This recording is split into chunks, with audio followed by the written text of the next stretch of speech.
আমাদেরকে আসমানি কিতাব দিয়েছেন। কি দিয়েছেন? প্রত্যেক যুগে যুগে আসমানি কিতাব এসেছে। তাওরাত, জাবুর, ইনজিল, কোরআন এসেছে। আগেকার আসমানি কিতাবগুলো কি এখন চলবে না চলবে না? আগেকার আসমানি কিতাবগুলো কি এখন চলবে না চলবে না? যখন থেকে নবী মুহাম্মদ সাল্লাল্লাহু আলাইহি ওয়াসাল্লাম নবী হয়েছেন এবং তার উপরে কোরআন নাযিল হয়েছে, এখান থেকে নিয়ে কিয়ামত পর্যন্ত অন্য কোনো আসমানি কিতাব কেউ মানলে কি চলবে না চলবে না? এই বিষয়ে নবী সাল্লাল্লাহু আলাইহি ওয়াসাল্লামের একটা হাদিস বলি, তারপর সামনে যাই। একদিন নবী সাল্লাল্লাহু আলাইহি ওয়াসাল্লামের সামনে ওমর রাদিয়াল্লাহু আনহু বসে আছেন। কে বসে আছেন? ওমর রাদিয়াল্লাহু আনহুর নাম তো জানেন, ইসলামের দ্বিতীয় খলিফা। নবীজিকে বলছেন যে তাওরাতে কিছু সুন্দর কথা আছে ইয়া রাসূলুল্লাহ। এই কথা বা এই স্টেটমেন্ট শোনার সাথে সাথে নবী সাল্লাল্লাহু আলাইহি ওয়াসাল্লামের চোখ মুখ রাগে লাল হয়ে গেল। হাদিসটা মিশকাতে আছে। রাগে লাল হয়ে নবী সাল্লাল্লাহু আলাইহি ওয়াসাল্লাম বলছেন যে ইয়া ওমর, হে ওমর, তুমি আমার সামনে তাওরাত পড়ছো? জেনে রাখো, লাউ কানা মূসা হাইয়ান, যদি মূসা আলাইহিস সালাম এখন জীবিত থাকতো। তাওরাত কার উপর নাযিল হয়েছে? মূসা। তাওরাত পড়ছো আমার সামনে, তাওরাত যার উপর নাযিল হয়েছে সেই মূসা আলাইহিস সালাম যদি জীবিত থাকতো এখন, ফাত্তাবাতুমুহু, আর তোমরা আমাকে বাদ দিয়ে তার অনুসরণ করতে, ওয়া তারাকতুমুনি, আমাকে ছেড়ে দিতে, লা দালালতুম আন সাওয়াইস সাবিল, তাহলে তোমরা অবশ্যই পথভ্রষ্ট হয়ে যেতে।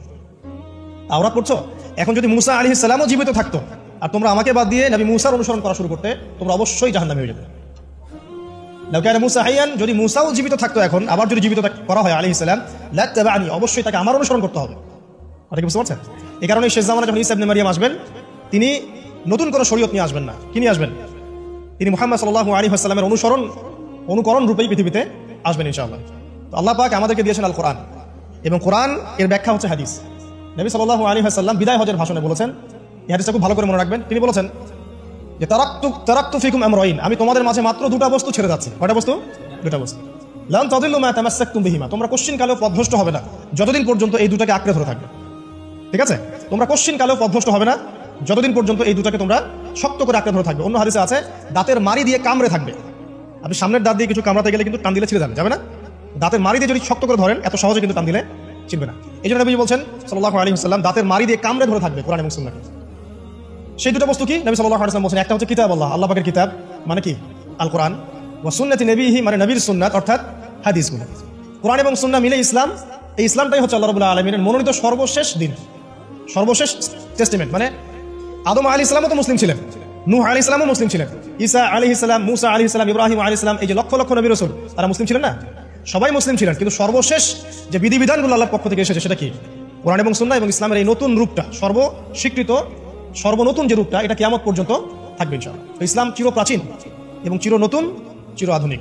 আমরা কি বুঝতে পারছি? এখন এই ইসলামটা কি পরিবর্তনযোগ্য? উত্তর না। আল্লাহ পাক সূরা মাইদা 3 নম্বর আয়াতে বলছেন, আল-ইয়াউমা আকমালতু লাকুম দীনাকুম ওয়া আতমামতু আলাইকুম নি'মাতি ওয়া রাদিতু লাকুমুল ইসলাম দীনান। আল্লাহ পাক বলছেন, আজকে আমি তোমাদের উপরে দ্বীন ইসলামকে পরিপূর্ণ করে দিলাম। পরিপূর্ণ করে দেওয়ার অর্থ হচ্ছে এখানে সংযোজন বিয়োজনের কোনো সুযোগ নাই। কেউ যদি বলে 5 ওয়াক্ত নামাজের জায়গা 6 ওয়াক্ত বানাই দিব আমরা, ঠিক আছে? সুযোগ আছে? সুযোগ নাই। যাকাতের বিধানটা খুব কঠিন মনে হয়, যাকাতের নিসাবটা একটু কমাই দিব, পারবে? ইসলামের চুল পরিমাণ কিছু ঢোকানোর বের করার কোনো সুযোগ নাই। কেন নাই? কারণ আল্লাহ পাক এই দিনটাকে পরিপূর্ণ করে দিয়েছেন। আল-ইয়াউমা আকমালতু লাকুম দীনাকুম, দিনটাকে কামেল করেছে। কামেল মানে, কামেল পাস মানে কি? সার্টিফিকেট পাইছে পরিপূর্ণ, তাই না? সার্টিফিকেট সবকিছু না, জ্ঞান সবকিছু। এবং এই জ্ঞান শুধুমাত্র বই পড়ে অর্জিত হবে এমনও নয়। জ্ঞান আসে কার পক্ষ থেকে? আল্লাহর পক্ষ থেকে। এটা মনে রাখবেন, জ্ঞান আল্লাহর পক্ষ থেকে আসে। হ্যাঁ, জ্ঞান কখন আসবে? যখন আপনি পরিশ্রম করবেন, আপনার পরিশ্রম আল্লাহ পাক দেখবেন, আপনি ধারাবাহিকভাবে লেগে থাকবেন, আল্লাহর কাছে বেশি বেশি দোয়া করবেন, পাপ ছেড়ে দিবেন, গুনাহ ছেড়ে দিবেন, গুনাহমুক্ত অন্তর নিয়ে আল্লাহর কাছে কান্নাকাটি করবেন, আল্লাহ পাক ইনশাআল্লাহ ইলম দান করবেন ইনশাআল্লাহ। ইমাম শাফিঈ রাহিমাহুল্লাহ বলতেন যে আমি অনেক পড়ি কিন্তু ভুলে যাই। তার ওস্তাদ তাকে বললেন যে তুমি পাপ করা ছেড়ে দাও, যদি গুনাহ করতে থাকো তাহলে তোমার অন্তরে আল্লাহর নূর নাযিল হবে না। ঠিক আছে? গুনাহ মুক্ত অন্তর নিয়ে ইলম চর্চা করতে হয়। আল্লাহ পাক তৌফিক দান করুন। আমিন। আর ইলম অর্জন করে যদি অহংকার আর হিংসা চলে আসে, তাহলে সেই ইলম হবে শয়তানের ইলম। শয়তান প্রচন্ড আলেম ছিল, কিন্তু ইবলিস কি ছিল? আলেম ছিল। সে কিন্তু আলেম আর আবেদ ছিল, সে ইলম অনেক অর্জন করেছিল এবং আল্লাহ পাকের প্রচুর ইবাদত করতো, কিন্তু তারপরেও কেন সে জাহান্নামী হলো? কারণ একটাই, আবা ওয়াস্তাকবারা, সে উদ্ধত হয়েছিল, অহংকার করেছিল। ইসলাম পরিপূর্ণ, এখানে সংযোজন বিয়োজনের কোনো সুযোগ নাই। এখন ইসলাম ছাড়া অন্য কোনো দিন মানলে কি হবে কিনা? আল্লাহ পাক সূরা আলী ইমরানের মধ্যেই বলছেন, ওয়া মান ইয়াবতাগি গায়রাল ইসলামি দীনান ফালা ইউকবাল মিনহু, কেউ যদি ইসলাম ছাড়া, এই পরিপূর্ণ দিনটা ছাড়া অন্য কোনো জীবন ব্যবস্থা তালাশ করে, তার পক্ষ থেকে কোশ্চিন কালেও কোনো আমল কবুল করা হবে না। কার কথা? আল্লাহর কথা। একটা জায়গায় আমি ফোকাস করি যে দিন পালন করতে গিয়ে সবচেয়ে বড় চ্যালেঞ্জটা হচ্ছে, সেটা হচ্ছে আল্লাহকে পাওয়া। কি করা? যে আল্লাহর কাছ থেকে আমরা এসেছি, সেই আল্লাহকে দুনিয়াতে এবং আখিরাতে পাওয়া, এটাই চ্যালেঞ্জ। আল্লাহকে যে ব্যক্তি পেয়েছে সে দুনিয়ার সব পেয়ে গেছে, আল্লাহকে যে পায় নাই সে আসলে কিছুই পায় না, ইহকাল পরকালের কিছুই পায় না। এখন আমরা আল্লাহকে পাবো কিভাবে? এটা বড় প্রশ্ন না? যে আল্লাহর কাছ থেকে, যে জান্নাত থেকে আমরা পৃথিবীতে চলে আসলাম, আর সেই জান্নাতে যেতে হলে তো আমাকে আল্লাহকে পেতে হবে। আল্লাহকে পেতে হলে আমার কি কি করণীয়? খুব শর্ট করে আমি কয়েকটা পয়েন্টস আপনাদেরকে শেয়ার করছি। 1 নাম্বার, আল্লাহকে পেতে হলে অবশ্যই তার নবী মুহাম্মদ সাল্লাল্লাহু আলাইহি ওয়াসাল্লামকে অনুসরণ করতে হবে। এছাড়া আল্লাহকে পাওয়ার দ্বিতীয় কোনো পথ নেই। আল্লাহকে পেতে হলে অবশ্যই তার নবী মুহাম্মদ সাল্লাল্লাহু আলাইহি ওয়াসাল্লামের আদর্শগুলো জীবনের প্রতিটা ক্ষেত্রে বাস্তবায়ন করতে হবে। চলাফেরা, উঠা বসা, খাওয়া দাওয়া, ইস্তেঞ্জা করা, মুআমালাত, ব্যবসা বাণিজ্য, অর্থনীতি, সমাজ, রাষ্ট্র, সব ক্ষেত্রে আপনাকে মুহাম্মদ সাল্লাল্লাহু আলাইহি ওয়াসাল্লামের তরিকা, আদর্শটাকে ফলো করতে হবে। তাহলে আপনি আল্লাহকে পাবেন ইনশাআল্লাহ। যে ব্যক্তি আল্লাহকে পেয়েছে সে দুনিয়াও পেয়েছে, আখিরাতও পেয়েছে। যে আল্লাহকে পায় নাই, দুনিয়াও বরবাদ, আখিরাতও বরবাদ। এক নম্বর তাহলে কি কাজ? আল্লাহ পাকের সর্বশেষ নবী মুহাম্মদ সাল্লাল্লাহু আলাইহি ওয়াসাল্লামকে অনুসরণ করা, তার আদর্শ মেনে চলা। এক নম্বর। দুই নম্বর হচ্ছে 5 ওয়াক্ত নামাজ। আল্লাহকে পেতে হলে নামাজ লাগবে। নামাজ নাই, আল্লাহ নাই। ওয়াস্তাঈনু বিস-সাবরি ওয়াস-সালাহ, তোমরা সবর এবং সালাতের মধ্য দিয়ে আল্লাহর সাহায্য প্রার্থনা করো। আমরা এই জন্য নামাজে বলি ইয়াকা না'বুদু ওয়া ইয়াকা নাস্তাঈন, আমরা শুধু আপনার ইবাদত করি এবং আপনার কাছেই সাহায্য প্রার্থনা করি। আল্লাহকে পেতে হলে নামাজের কোনো বিকল্প নাই। যে ব্যক্তি নামাজ পড়ে না, আল্লাহর সাথে তার কোনো সম্পর্ক নেই, নো কানেকশন। আপনি যে কোনো কিছু চাচ্ছেন, সেজদায় পড়ে আল্লাহর সামনে আত্মসমর্পণ করেই চাইতে হবে।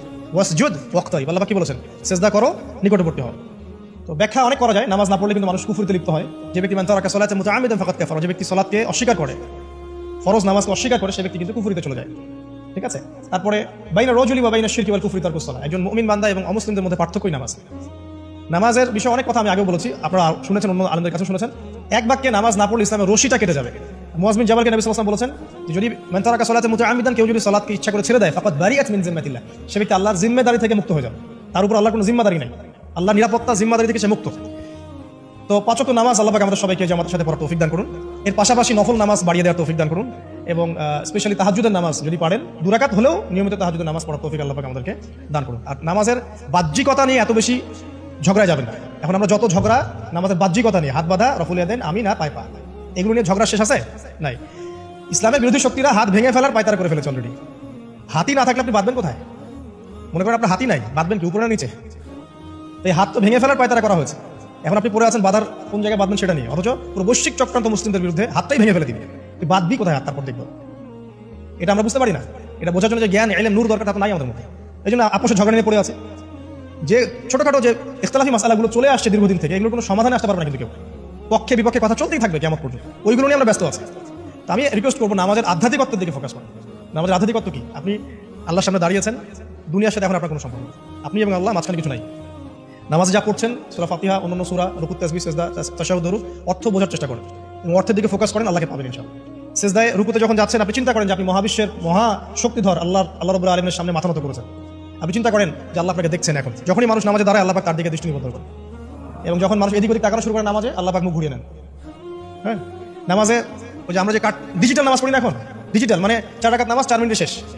এক রুকু করলে সিজদা পাওয়া যায় না, সিজদা তাসবিহ পড়লে আবার দিকে দেখা যায় যে দ্বিতীয় সিজদায় চলে গেছে অলরেডি ওঠার আগে। অনেক ক্ষেত্রে ইমাম সাহেবরাও খুব দ্রুত নামাজ পড়েন, অনেক দ্রুত পড়েন। এত দ্রুত নামাজ পড়বেন কেন? নামাজ জামাতে পড়লে সংক্ষিপ্ত করতে বলা হয়েছে, কিন্তু এত দ্রুত তো পড়তে বলা হয়নি। এখনো দেখবেন মক্কা মদিনায় গিয়ে নামাজ দেখবেন, মাশাআল্লাহ, নামাজটা তাদের মাশাআল্লাহ এটার প্রশংসা না করলে হকাদা হবে। নামাজটা অসাধারণ, ধীর স্থির হবে। ফজরের নামাজ 20 মিনিট, 15 মিনিট, 20 মিনিট পড়াচ্ছে নামাজ, রিল্যাক্স। নামাজে দাঁড়ালে চমৎকার তেলাওয়াত হচ্ছে, আপনি ভুলে যাচ্ছেন নিজেকে। তেলাওয়াত হবে চমৎকার, এবং সবচেয়ে ভালো যদি তেলাওয়াত করতে পারেন তাকে নামাজ দিতে হবে। রিল্যাক্সে নামাজ পড়বে। ক্ষেত্র বিশেষে আপনি শর্ট করতে পারেন, কিন্তু সবসময় কেন আমরা 4 রাকাত নামাজ 3 মিনিটে শেষ করে দিই? আবার নামাজের পর দোয়াটা হবে লম্বা, অথচ নামাজটাই ছিল দোয়া, নামাজটাই কিন্তু দোয়া। এখন সেজদায় আমরা যদি কান্নাকাটি করতে না শিখি, আল্লাহর সামনে আমি মাথা নত করেছি, এখানে নিজের মনের যত আবেগ, আকুতি, দোয়া, এগুলো আল্লাহর সামনে ঢেলে না দিতে পারি, এই দোয়া কালাম না শিখি, তাহলে তো নামাজের আধ্যাত্মিকতা অর্জন হলো না। সাহাবীরা কেমন করে নামাজ পড়তেন যে নামাজ পড়ার পরেও তাদের গা থেকে তীর বের করা যায়? কিভাবে তারা নামাজ পড়তেন? তাহলে নবী সাল্লাল্লাহু আলাইহি ওয়াসাল্লাম কিভাবে নামাজ পড়তেন যে নামাজ পড়ার ফলে তার পা মোবারক ফুলে যাইত? এক রাকাতে তিনি 4 পারা কোরআন তেলাওয়াত করতে পারলেন কিভাবে? তো তাদের নামাজ আর আমাদের নামাজ, আল্লাহ রাব্বুল আলামিন তার রাসূলের মাধ্যমে একটা হাদিসে জানিয়েছেন যে এমনও অনেক নামাজি আছেন, নাউযুবিল্লাহ, আল্লাহ পাক আমাদেরকে তাদের অন্তর্ভুক্ত না করুন, যে নামাজ পড়ার পরে আল্লাহ রাব্বুল আলামিন এই নামাজটাকে ওই নামাজের মুখের উপর নিক্ষেপ করে দেয়। তোমার নামাজের আমার কোনো দরকার নেই। আল্লাহ পাক আমাদেরকে হেফাজত করুন। ধীর স্থিরভাবে পড়েন, রিল্যাক্সে, তারা হওয়ার কিছু নাই। ওমা খালাকতুল জিন্না ওয়াল ইনসা ইল্লা লিয়াবুদুন, শুধুমাত্র আল্লাহর ইবাদত করার জন্যই তো পৃথিবীতে এসেছে। হোক না দোকানটা 5টা মিনিট পরে খুললে কি হবে? হ্যাঁ, জমিতে যান, জমিতে আধা ঘন্টা পরে গেলে কি হবে? যে আল্লাহ পাক আপনাকে বাঁচিয়ে রাখতে পারেন, সে আল্লাহ পাক আল্লাহর পথে সময় দিলে আপনাকে অফুরন্ত রিজিকও তো দিতে পারেন না? আপনি আল্লাহর হয়ে যান, বাকি সব আল্লাহ আপনার দায়িত্ব নিয়ে নেবেন ইনশাআল্লাহ। আপনি নিজে আল্লাহর হয়ে যান, আপনার সবকিছু দায়িত্ব কে নিয়ে নেবে?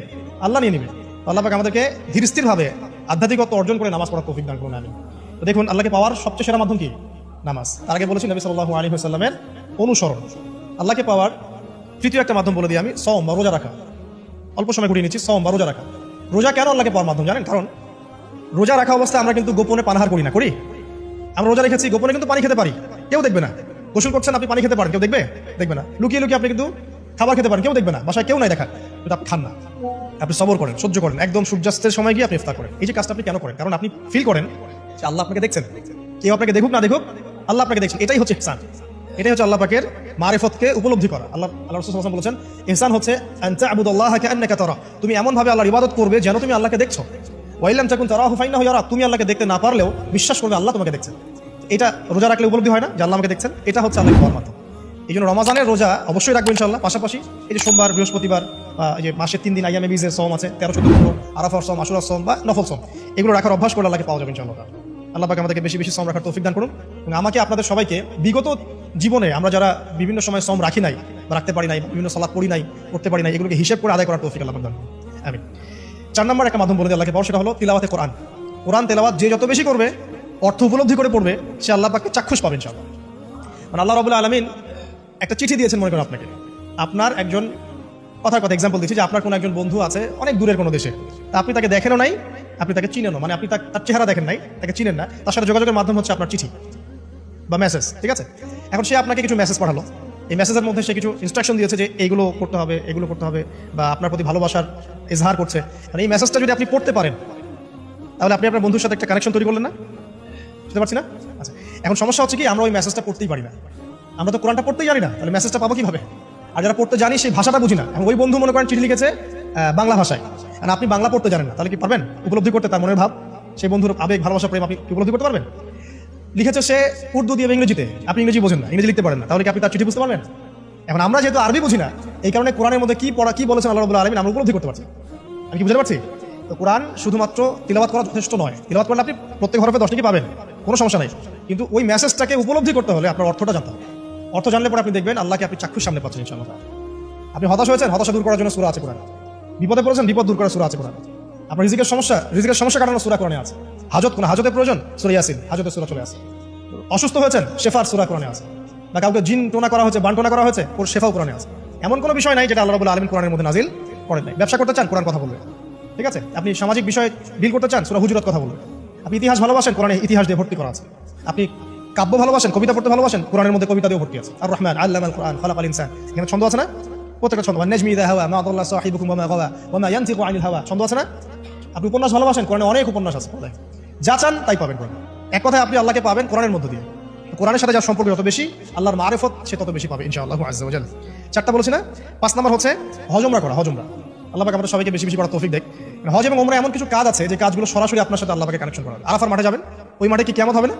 আল্লাহকে চিনতে পারবেন এখানেই। তারপরে যে সাই করেন না, সাফা মারওয়া সাই করে, ওখানে গেলে আপনি বুঝতে পারবেন যে কিভাবে ইসমাঈল আলাইহিস সালামকে পানি দেওয়ার জন্য তার মা হাজারা এখানে দৌড়াদৌড়ি করেছে। বাইতুল্লাহ দেখবেন, আপনি চিনবেন যে আল্লাহর তাওহীদ কি জিনিস। চোখে দেখার সাথে সাথে আপনার ভিতরে এমন একটা ফিলিংস আসবে যেটা ভাষায় প্রকাশ করা যাবে না। চোখে দেখার সাথে সাথে এমন একটা ফিলিংস আসবে, আপনাকে আমি এটা ভাষায় প্রকাশ করে বোঝাতে পারবো না।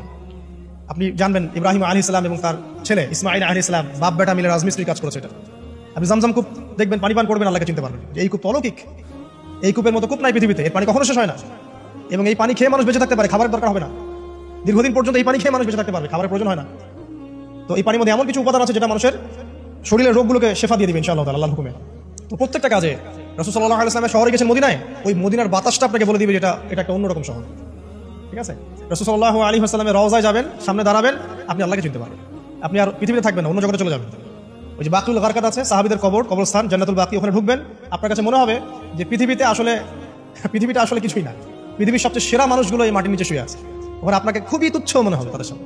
এই যে মানে বিভিন্ন জায়গায় গিয়ে আল্লাহকে চিনতে পাওয়া, এটা সবচেয়ে ভালো হয় হজ এবং উমরাতে গিয়ে। আল্লাহ পাক আমাদেরকে তৌফিক এনায়েত করুন, আমিন। তো এটা একটা আল্লাহকে পাওয়ার দোষ। যাদের হজ ফরজ হয়ে গেছে অবশ্যই হজ করে ফেলবেন, আর যাদের সামর্থ্য আছে তারা বেশি বেশি উমরা করবেন। নবী সাল্লাল্লাহু আলাইহি ওয়াসাল্লাম বলেছেন এক হজ পরের হজের মধ্যে যত গুনাহ মাফ করে দেয়, এক উমরা পরের উমরার মধ্যে যত গুনাহ সেগুলোকে মাফ করে দেয়। আল্লাহ পাক আমাদেরকে এই আমলগুলো করার তৌফিক এনায়েত করুন। 6 নাম্বার বলছি জিকির। আল্লাহ পাকের জিকির বাড়াতে হবে। যে আল্লাহ পাকের জিকির যত বেশি করবে, সে আল্লাহ পাকের মারিফত তত বেশি উপলব্ধি করবে, আল্লাহকে পাবে ইনশাআল্লাহ। আর এই জিকির করার জন্য ওযুও শর্ত নয়, জানেন? আল্লাহর জিকির করার জন্য কিন্তু ওযু শর্ত নয়। আপনি মনে মনে চলতে ফিরতে অলওয়েজ সুবহানাল্লাহ, আলহামদুলিল্লাহ, আল্লাহু আকবার, লা ইলাহা ইল্লাল্লাহ, আস্তাগফিরুল্লাহ পড়তে থাকতে পারেন। কষ্ট কিছু আছে? খালি জবান চলবে, খালি জবান চলবে। মাঠে কাজ করছেন, ওই যে লাঙল দিয়ে কাজ করছেন, সেচ দিচ্ছেন, আপনি পড়তে থাকবেন আস্তাগফিরুল্লাহ ওয়া আতুবু ইলাইহি, লা হাওলা ওয়ালা কুওয়াতা ইল্লা বিল্লাহ, সুবহানাল্লাহ, আলহামদুলিল্লাহ, লা ইলাহা ইল্লাল্লাহ, আল্লাহু আকবার। কোনো সমস্যা নেই। রান্না বান্না করছে মেয়েরা, এটা করতে করতে পড়তে পারবে না? গাড়ি ড্রাইভ করছেন, ড্রাইভ করতে করতে আপনি পড়তে পারবেন লা ইলাহা ইল্লাল্লাহ ওয়াহদাহু লা শারীকা লাহু, লাহুল মুলকু ওয়া লাহুল হামদু ওয়া হুয়া আলা কুল্লি শাইইন কাদির। যে কোনো কাজ করতে করতে ইল্লাল ইস্তিনজা, ইস্তিনজা বাদ দিয়ে। ইস্তিনজা কি জিনিস? প্রসাব পায়খানা, এই সময় এগুলো মুখ দিয়ে বলবেন না, দরকার নাই। আপনি এখানে এরপরে যে সময়গুলো আছে এগুলোতে আপনি জিকির বাড়াবেন। যে যত বেশি জিকির করবে তার কলব তত বেশি পরিচ্ছন্ন হবে, যার কলব যত পরিচ্ছন্ন আল্লাহর নূর তার কলবে তত বেশি আসবে, সে আল্লাহ পাকে তত কাছে পাবে ইনশাআল্লাহু আযজা ওয়া জাল। 7 নাম্বার দোয়া ইস্তেগফার বাড়িয়ে দেয়। আল্লাহর কাছে বেশি বেশি দোয়া করতে হবে, দোয়া বাড়িয়ে দেন। দোয়ার জন্য হুজুর ডাকতে হবে না, দোয়ার জন্য আমাকে ডেকে বাসায় খাওয়ানোরও দরকার নেই। দোয়ার জন্য আপনি যথেষ্ট।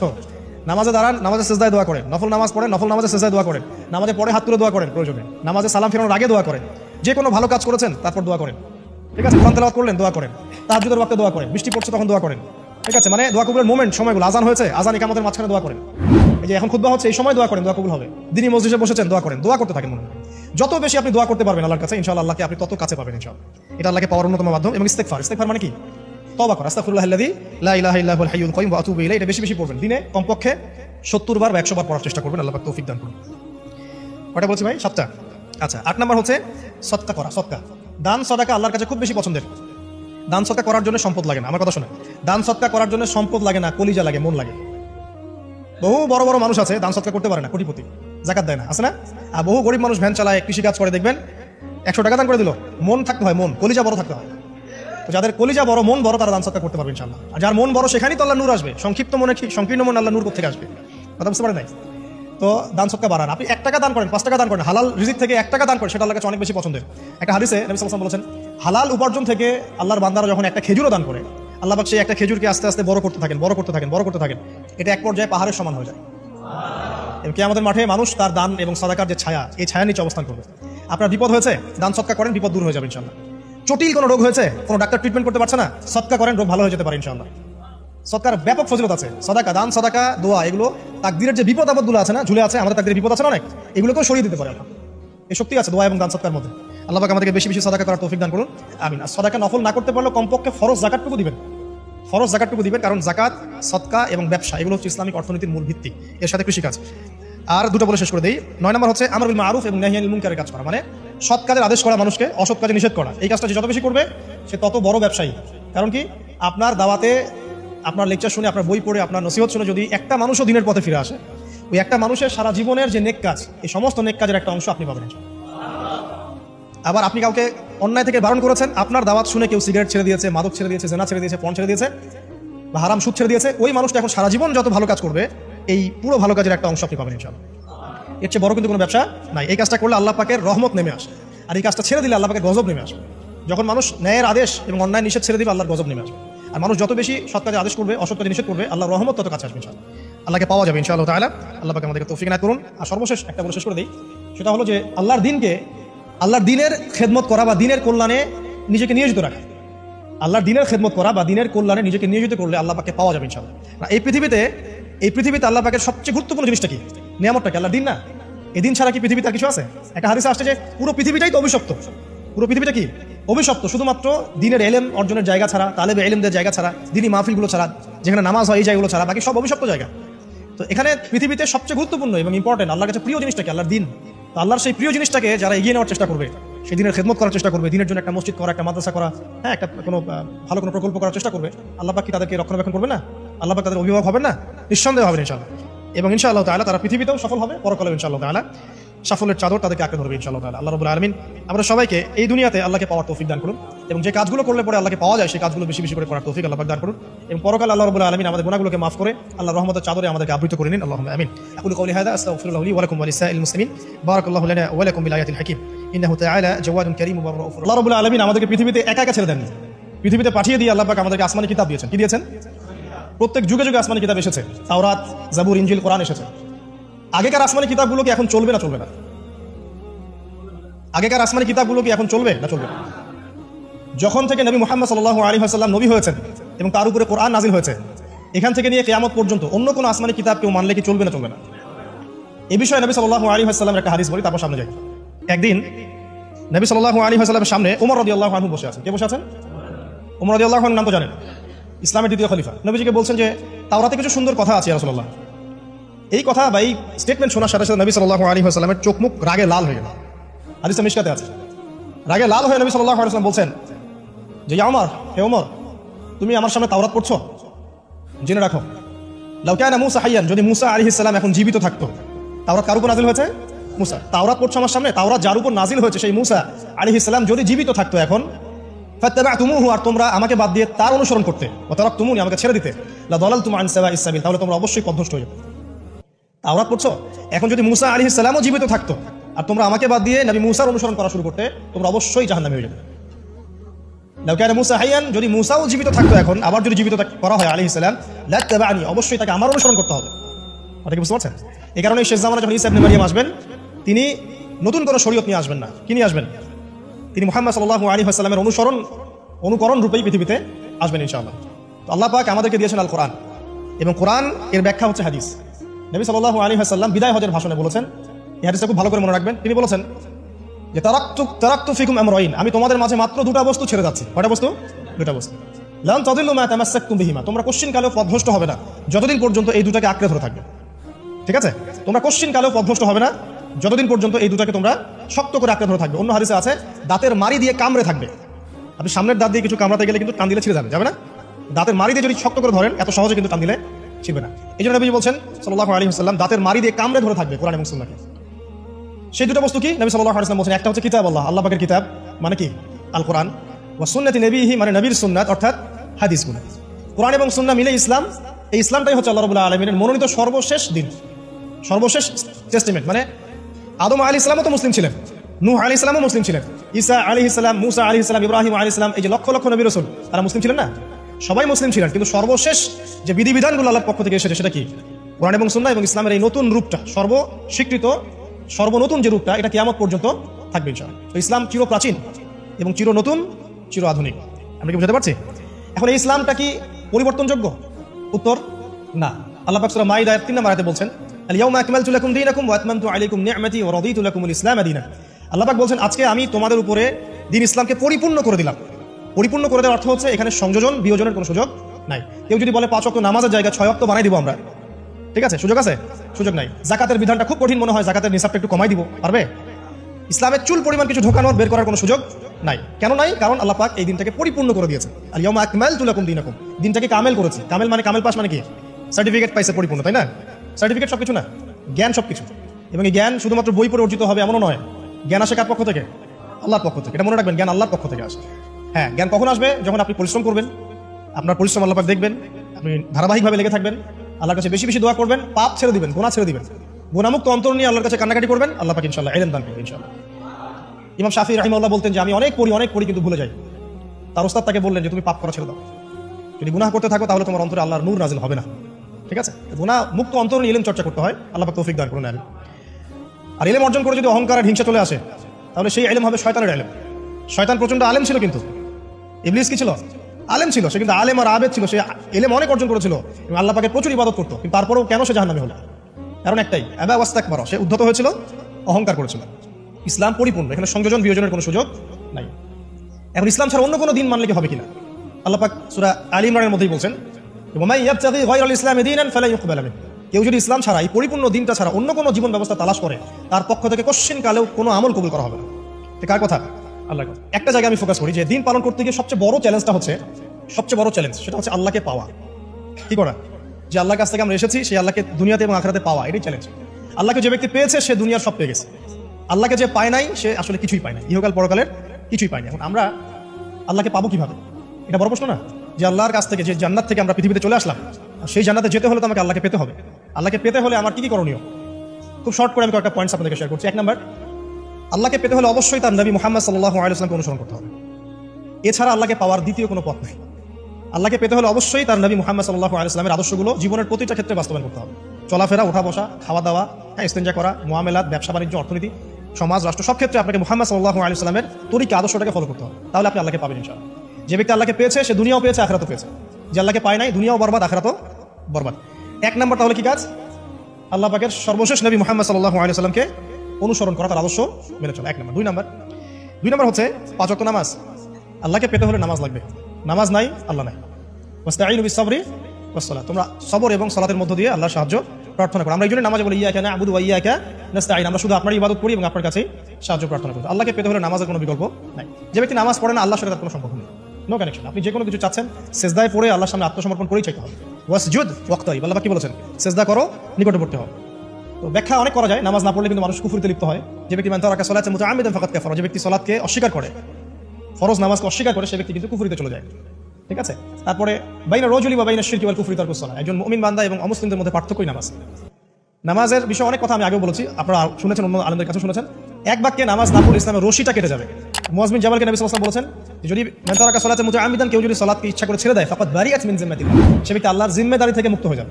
তার উপর আল্লাহর কোনো জিম্মাদারি নাই, আল্লাহর নিরাপত্তা জিম্মাদারি থেকে সে মুক্ত। তো পাঁচ ওয়াক্ত নামাজ আল্লাহ পাক আমাদের সবাইকে জামাতের সাথে পড়ার তৌফিক দান করুন। এর পাশাপাশি নফল নামাজ বাড়িয়ে দেওয়ার তৌফিক দান করুন, এবং স্পেশালি তাহাজ্জুদের নামাজ যদি পারেন 2 রাকাত হলেও নিয়মিত তাহাজ্জুদের নামাজ পড়ার তৌফিক আল্লাহ পাক আমাদেরকে দান করুন। আর নামাজের বাহ্যিকতা নিয়ে এত বেশি ঝগড়া যাবেন না। এখন আমরা যত ঝগড়া নামাজের বাহ্যিকতা নিয়ে, হাত বাঁধা, রফুল ইয়াদাইন, আমিন আর পায়পা, এগুলো নিয়ে ঝগড়া শেষ আছে?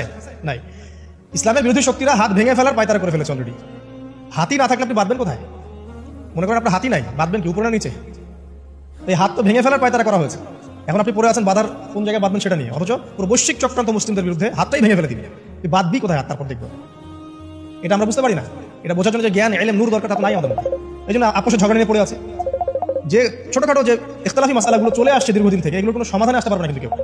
পক্ষে বিপক্ষে কথা চলতেই থাকবে কিয়ামত পর্যন্ত, ওইগুলো নিয়ে আমরা ব্যস্ত আছি। তো আমি রিকোয়েস্ট করবো নামাজের আধ্যাত্মিকত্বের দিকে ফোকাস করেন। নামাজের আধ্যাত্মিকত্ব কি? আপনি আল্লাহর সামনে দাঁড়িয়েছেন, দুনিয়ার সাথে এখন আপনার কোনো সম্পর্ক নেই, আপনি এবং আল্লাহ, মাঝখানে কিছু নাই। নামাজে যা পড়ছেন, সূরা ফাতিহা, অন্যান্য সূরা, রুকু, তাসবিহ, সিজদা, তাশাহুদ, দুরুদ, অর্থ বোঝার চেষ্টা করেন এবং অর্থের দিকে ফোকাস করেন, আল্লাহকে পাবেন ইনশাআল্লাহ। সিজদায় রুকুতে যখন যাচ্ছেন, আপনি চিন্তা করেন যে আপনি মহাবিশ্বের মহা শক্তিধর আল্লাহ রাব্বুল আলামিনের সামনে মাথা নত করেছেন। আপনি চিন্তা করেন যে আল্লাহ আপনাকে দেখছেন। এখন যখনই মানুষ নামাজে দাঁড়ায়, আল্লাহ পাক তার দিকে দৃষ্টি নিবদ্ধ করেন, এবং যখন মানুষ এদিক ওদিক তাকানো শুরু করে নামাজে, আল্লাহ পাক মুখ ঘুরিয়ে নেন। হ্যাঁ, নামাজে ওই যে আমরা যে ডিজিটাল নামাজ পড়ি না, এখন ডিজিটাল মানে 4 রাকাত নামাজ 4 মিনিটে শেষ। এক রুকু করলে সিজদা পাওয়া যায় না, সিজদা তাসবিহ পড়লে আবার এদিকে দেখা যায় যে দ্বিতীয় সিজদা চলে গেছে অলরেডি ওঠার আগে। অনেক ক্ষেত্রে ইমাম সাহেবরা খুব দ্রুত নামাজ পড়ান, অনেক দ্রুত পড়ান। এত দ্রুত নামাজ পড়াবেন কেন? নামাজ জামাতে পড়লে সংক্ষিপ্ত করতে বলা হয়েছে, কিন্তু এত দ্রুত তো পড়তে বলা হয়নি। এখনো দেখবেন মক্কা মদিনায় গিয়ে নামাজ দেখবেন, মাশাআল্লাহ, নামাজটা তাদের মাশাআল্লাহ এটার প্রশংসা না করলে ঠকাতে হবে। নামাজটা অসাধারণ, ধীর স্থির ভাবে। ফজরের নামাজ 20 মিনিট, 15 মিনিট, 20 মিনিট পড়াচ্ছে নামাজ, রিল্যাক্স। নামাজে দাঁড়ালে চমৎকার তেলাওয়াত হচ্ছে, আপনি ভুলে যাচ্ছেন নিজেকে। তেলাওয়াত হবে চমৎকার, এবং সবচেয়ে ভালো যিনি তেলাওয়াত করতে পারেন তাকে নামাজ দিতে হবে। রিল্যাক্সে নামাজ পড়বে। ক্ষেত্র বিশেষে আপনি শর্ট করতে পারেন, কিন্তু সবসময় কেন আমরা 4 রাকাত নামাজ 3 মিনিটে শেষ করে দিব? আবার নামাজের পর দোয়াটা হবে লম্বা, অথচ নামাজটাই ছিল দোয়া, নামাজটাই কিন্তু দোয়া। এখন সেজদায় আমরা যদি কান্নাকাটি করতে না শিখি, আল্লাহর সামনে আমি মাথা নত করেছি, এখানে নিজের মনের যত আবেগ, আকুতি, দোয়া, এগুলো আল্লাহর সামনে ঢেলে না দিতে পারি, এই দোয়া কালাম না শিখি, তাহলে তো নামাজের আধ্যাত্মিকতা অর্জন হলো না। সাহাবীরা কেমন করে নামাজ পড়তেন যে নামাজ পড়ার পরেও তাদের গা থেকে তীর বের করা যায়? কিভাবে তারা নামাজ পড়তেন? তাহলে নবী সাল্লাল্লাহু আলাইহি ওয়াসাল্লাম কিভাবে নামাজ পড়তেন যে নামাজ পড়ার ফলে তার পা মোবারক ফুলে যাইত? এক রাকাতে তিনি 4 পারা কোরআন তেলাওয়াত করতে পারলেন কিভাবে? তাদের নামাজ আর আমাদের নামাজ, আল্লাহ রাব্বুল আলামিন তার রাসূলের মাধ্যমে এক হাদিসে জানিয়েছেন যে এমনও অনেক নামাজি আছেন, নাউযুবিল্লাহ, আল্লাহ পাক আমাদেরকে তাদের অন্তর্ভুক্ত না করুন, যে নামাজ পড়ার পরে আল্লাহ রাব্বুল আলামিন এই নামাজটাকে ওই নামাজের মুখের উপর নিক্ষেপ করে দেয়। তোমার নামাজের আমার কোনো দরকার নেই। আল্লাহ পাক আমাদেরকে হেফাজত করুন। ধীর স্থিরভাবে পড়েন, রিল্যাক্সে, তার হওয়ার কিছু নাই। ওয়া মা খালাকতুল জিন্না ওয়াল ইনসা ইল্লা লিয়াবুদুন, শুধুমাত্র আল্লাহর ইবাদত করার জন্যই তো পৃথিবীতে এসেছি। হোক না দোকানটা 5 মিনিট পরে খুললে কি হবে? হ্যাঁ, জমিতে যান, জমিতে আধা ঘন্টা পরে গেলে কি হবে? যে আল্লাহ পাক আপনাকে বাঁচিয়ে রাখতে পারেন, সে আল্লাহ পাক আল্লাহর পথে সময় দিলে আপনাকে অফুরন্ত রিজিকও তো দিতে পারেন না?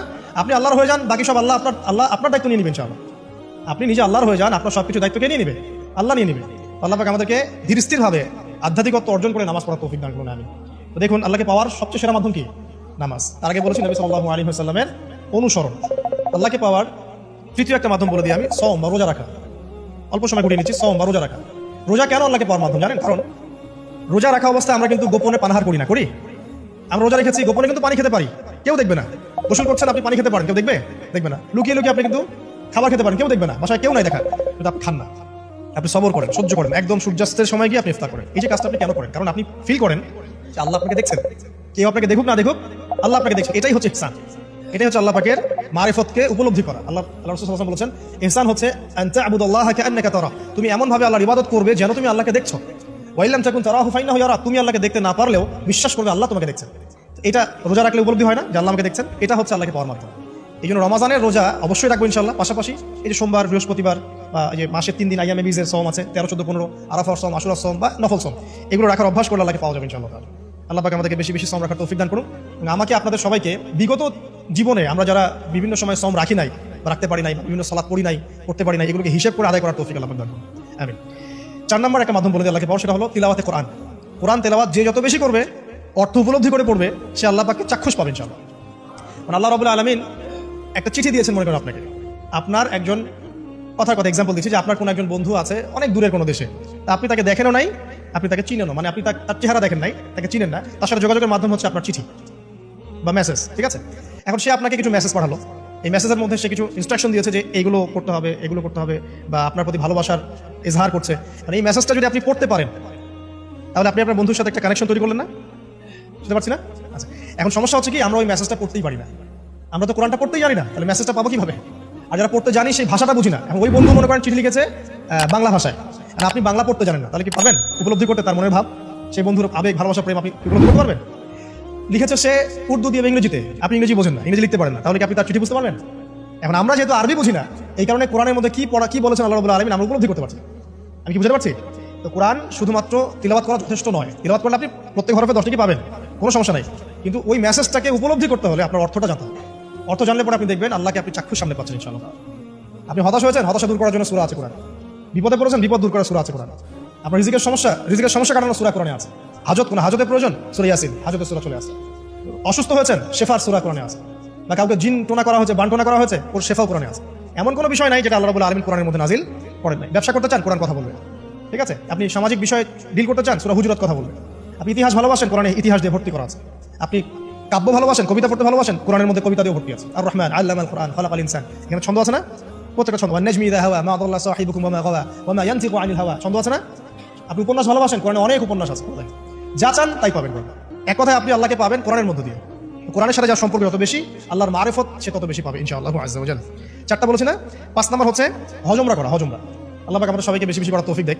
হজ এবং উমরা এমন কিছু কাজ আছে যে কাজগুলো সরাসরি আপনার সাথে আল্লাহ পাকের কানেকশন করা। আরাফার মাঠে যাবেন, ওই মাঠে কি কিয়ামত হবে না? আল্লাহকে চিনতে পারবেন এখানেই। তারপরে যে সাই করেন না, সাফা মারওয়া সাই করে, ওখানে গেলে আপনি বুঝতে পারবেন যে কিভাবে ইসমাঈল আলাইহিস সালামকে পানি দেওয়ার জন্য তার মা হাজরা এখানে দৌড়াদৌড়ি করেছে। বাইতুল্লাহ দেখবেন, আপনি চিনবেন যে আল্লাহর তাওহীদ কি জিনিস। চোখে দেখার সাথে সাথে আপনার ভিতরে এমন একটা ফিলিংস আসবে যেটা ভাষায় প্রকাশ করা যাবে না। চোখে দেখার সাথে সাথে এমন একটা ফিলিংস আসবে, আপনাকে আমি এটা ভাষায় প্রকাশ করে বোঝাতে পারবো না। আপনি জানবেন ইব্রাহিম আলাইহিস সালাম এবং তার ছেলে ইসমাঈল আলাইহিস সালাম বাপ বেটা মিলে রাজমিস্ত্রির কাজ করেছে। এটা আপনি জামজাম কূপ দেখবেন, পানি পান করবেন, আল্লাহকে চিনতে পারবেন। এই কূপ অলৌকিক, এই কূপের মতো কূপ নাই পৃথিবীতে, এর পানি কখনো শেষ হয় না, এবং এই পানি খেয়ে মানুষ বেঁচে থাকতে পারে, খাবারের দরকার হবে না। দীর্ঘদিন পর্যন্ত এই পানি খেয়ে মানুষ বেঁচে থাকতে পারবে, খাবারের প্রয়োজন হয় না। তো এই পানির মধ্যে এমন কিছু উপাদান আছে যেটা মানুষের শরীরের রোগগুলোকে শেফা দিয়ে দিবে ইনশাআল্লাহ তাআলা আল্লাহর হুকুমে। তো প্রত্যেকটা কাজে রাসূল সাল্লাল্লাহু আলাইহি ওয়াসাল্লাম শহরে গেছেন মদিনায়, ওই মদিনার বাতাসটা আপনাকে বলে দিবে যেটা এটা একটা অন্যরকম শহর, ঠিক আছে? রাসূল সাল্লাল্লাহু আলাইহি ওয়াসাল্লামের রওজায় যাবেন, সামনে দাঁড়াবেন, আপনি আল্লাহকে চিনতে পারবেন। আপনি আর পৃথিবীতে থাকবেন না, অন্য জগতে চলে যাবেন। ওই যে বাকিউল গারকাত আছে, সাহাবীদের কবরস্থান, জান্নাতুল বাকি, ওখানে ঢুকবেন, আপনার কাছে মনে হবে যে পৃথিবীটা আসলে কিছুই না। পৃথিবীর সবচেয়ে সেরা মানুষগুলো এই মাটির নিচে শুয়ে আছে, ওখানে আপনাকে খুবই তুচ্ছ মনে হবে তাদের সাথে। এই যে মানে বিভিন্ন জায়গায় গিয়ে আল্লাহকে চিনতে পাওয়া, এটা সবচেয়ে ভালো হয় হজ এবং উমরাতে গিয়ে। আল্লাহ পাক আমাদেরকে তৌফিক এনায়েত করুন, আমিন। এটা একটা আল্লাহকে পাওয়ার দোষ। যাদের হজ ফরজ হয়ে গেছে অবশ্যই হজ করে ফেলবেন, আর যাদের সামর্থ্য আছে তারা বেশি বেশি উমরা করবেন। নবী সাল্লাল্লাহু আলাইহি ওয়াসাল্লাম বলেছেন এক হজ পরের হজের মধ্যে যত গুনাহ মাফ করিয়ে দেয়, এক উমরা পরের উমরার মধ্যে যত গুনাহ সেগুলোকে মাফ করিয়ে দেয়। আল্লাহ পাক আমাদেরকে এই আমলগুলো করার তৌফিক এনায়েত করুন। 6 নাম্বার বলছি জিকির। আল্লাহ পাকের জিকির বাড়াতে হবে। যে আল্লাহ পাকের জিকির যত বেশি করবে, সে আল্লাহ পাকের মারিফত তত বেশি উপলব্ধি করবে, আল্লাহকে পাবে ইনশাআল্লাহ। আর এই জিকির করার জন্য ওযুও শর্ত নয়, জানেন? আল্লাহর জিকির করার জন্য কিন্তু ওযু শর্ত নয়। আপনি মনে মনে চলতে ফিরতে অলওয়েজ সুবহানাল্লাহ, আলহামদুলিল্লাহ, আল্লাহু আকবার, লা ইলাহা ইল্লাল্লাহ, আস্তাগফিরুল্লাহ করতে থাকতে পারেন। কষ্ট কিছু আছে? খালি জবান চলবে। মাঠে কাজ করছেন, ওই যে লাঙল দিয়ে কাজ করছেন, শেষ দিচ্ছেন, আপনি করতে থাকবেন আস্তাগফিরুল্লাহ ওয়া আতুবু ইলাইহি, লা হাওলা ওয়ালা কুওয়াতা ইল্লা বিল্লাহ, সুবহানাল্লাহ, আলহামদুলিল্লাহ, লা ইলাহা ইল্লাল্লাহ, আল্লাহু আকবার। কোনো সমস্যা নেই। রান্না বান্না করছে মেয়েরা, এটা করতে পড়তে পারবে না? গাড়ি ড্রাইভ করতে করতে আপনি পড়তে পারবেন লা ইলাহা ইল্লাল্লাহ ওয়াহদাহু লা শারীকা লাহু, লাহুল মুলকু ওয়া লাহুল হামদু ওয়া হুয়া আলা কুল্লি শাইইন কাদির। যে কোনো কাজ করতে ইল্লাল ইস্তেনজা বাদ দিয়ে। ইস্তেনজা কি জিনিস? প্রসাব পায়খানা। এই সময় এগুলো মুখ দিয়ে বলবেন না, দরকার নাই। আপনি এখানে এরপরে যে সময়গুলো আছে এগুলোতে আপনি জিকির বাড়াবেন। যে যত বেশি জিকির করবে তার কলব তত বেশি পরিচ্ছন্ন হবে। যার কলব যত পরিচ্ছন্ন, আল্লাহর নূর তার কলবে তত বেশি আসবে, সে আল্লাহ পাকে তত কাছে পাবে ইনশাআল্লাহ আযজা ওয়া জাল। 7 নাম্বার দোয়া ইস্তেগফার বাড়িয়ে দেয়। আল্লাহর কাছে বেশি বেশি দোয়া করতে হবে। দোয়া বাড়িয়ে দেন। দোয়ার জন্য হুজুর ডাকতে হবে না, দোয়ার জন্য আমাকে ডেকে বাসায় খাওয়ানোরও দরকার নেই। দোয়ার জন্য আপনি যথেষ্ট। নামাজে দাঁড়ান, নামাজের সিজদায় দোয়া করেন, নফল নামাজ পড়েন, নফল নামাজের সিজদায় দোয়া করেন, নামাজে পরে হাত তুলে দোয়া করেন প্রয়োজনে, নামাজে সালাম ফিরানোর আগে দোয়া করেন, যে কোনো ভালো কাজ করেছেন তারপর দোয়া করেন, ঠিক আছে? কোরআন তেলাওয়াত করলেন, দোয়া করেন, তাহাজ্জুদের ওয়াক্তে দোয়া করেন, বৃষ্টি পড়ছে তখন দোয়া করেন, ঠিক আছে? মানে দোয়া কবুলের মোমেন্ট, সময়গুলো, আজান হয়েছে, আজান ইকামতের মাঝখানে দোয়া করেন, এই যে এখন খুতবা হচ্ছে এই সময় দোয়া করেন, দোয়া কবুল হবে। দিনই মসজিদে বসেছেন, দোয়া করেন, দোয়া করতে থাকেন। মনে যত বেশি আপনি দোয়া করতে পারবেন আল্লাহর কাছে, ইনশাআল্লাহ আল্লাহকে আপনি তত কাছে পাবেন ইনশাআল্লাহ। এটা আল্লাহকে পাওয়ার অন্যতম মাধ্যম। এবং ইস্তেগফার মানে কি?